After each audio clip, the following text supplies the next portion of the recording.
full pads today. Good call, Tom. 12 days of fall camp. How would you just judge where you guys are at right now? Pleased with our progress. There's a lot of improvement, both individually and collectively. We got a long ways to go, though.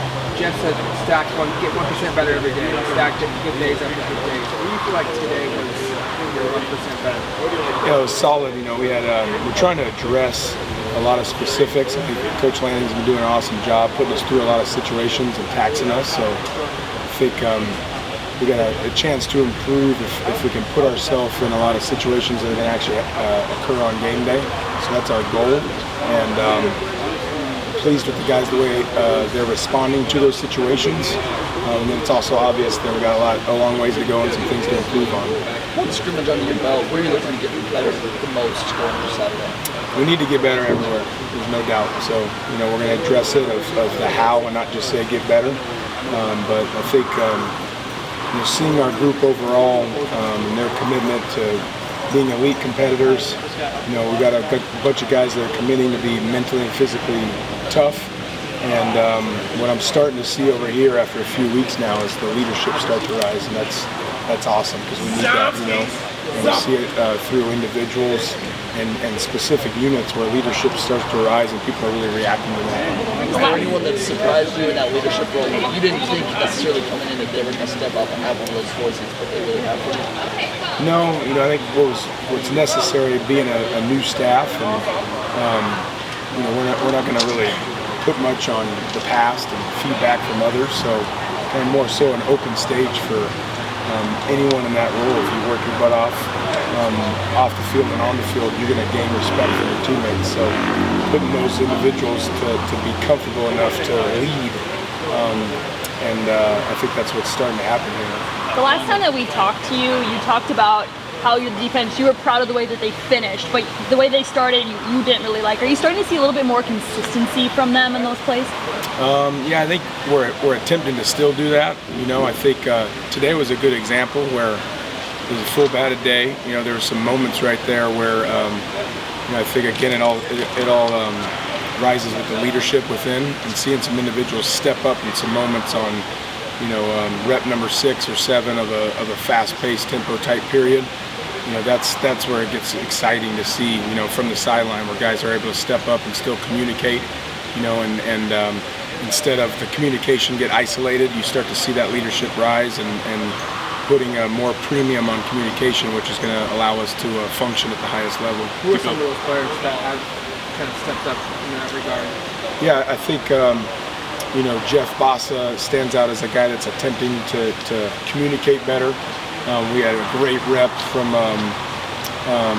Brian Anderson, out there that same thing where he's demanding, if we're in a specific defense and we shouldn't be, to recommunicate it and get us in the correct call. To go back a couple of years, Tosh, how aware were you personally of track plays and being the state leader in interceptions at Alabama? You still do see there 2A Lynette, and now with this player 4 years later, and what he would mean to you. What have you seen in the change from him from what you saw as a high school senior and junior to what he is now? Yeah, I knew of him. It was quite a while ago, so he was just a youngster then. But he's someone love being around, love his presence, and he's got some length, he's got some speed, and what you love about him is he's got some versatility. So he's somebody that can play multiple positions, just like we're asking him to do right now. And I think he's taking that challenge on and embracing it, and taxing himself mentally.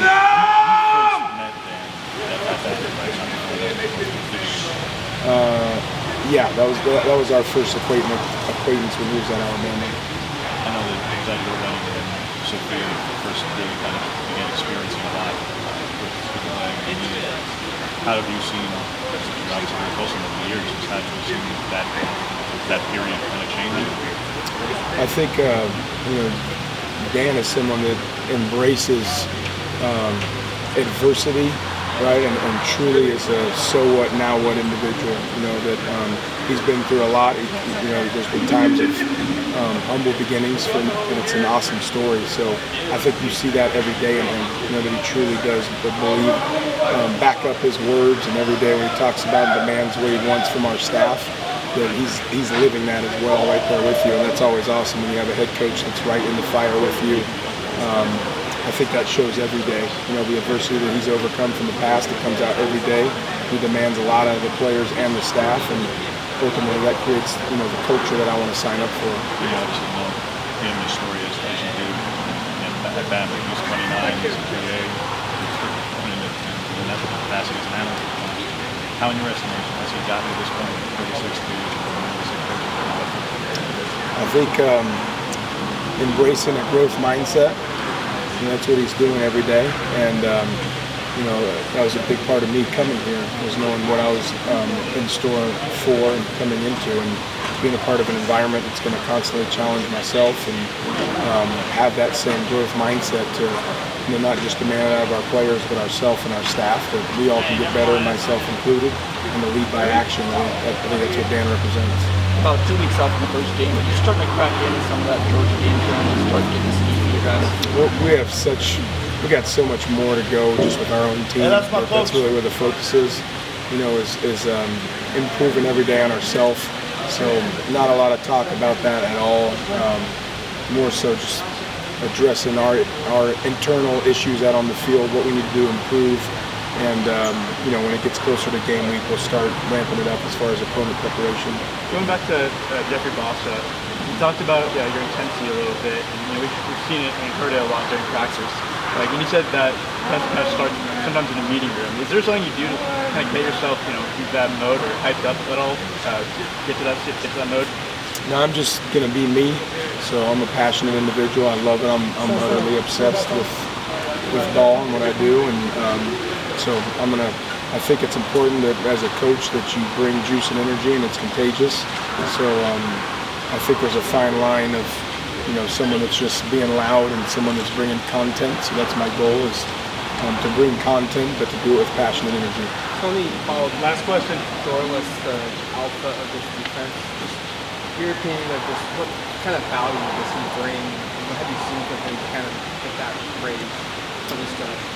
I think he's we've only had about 2 weeks now in pads, but he's done everything we've asked of him. You can really see him. He's starting to come into his own here with some confidence. So I think as he really gets the system down, he's another guy with some versatility.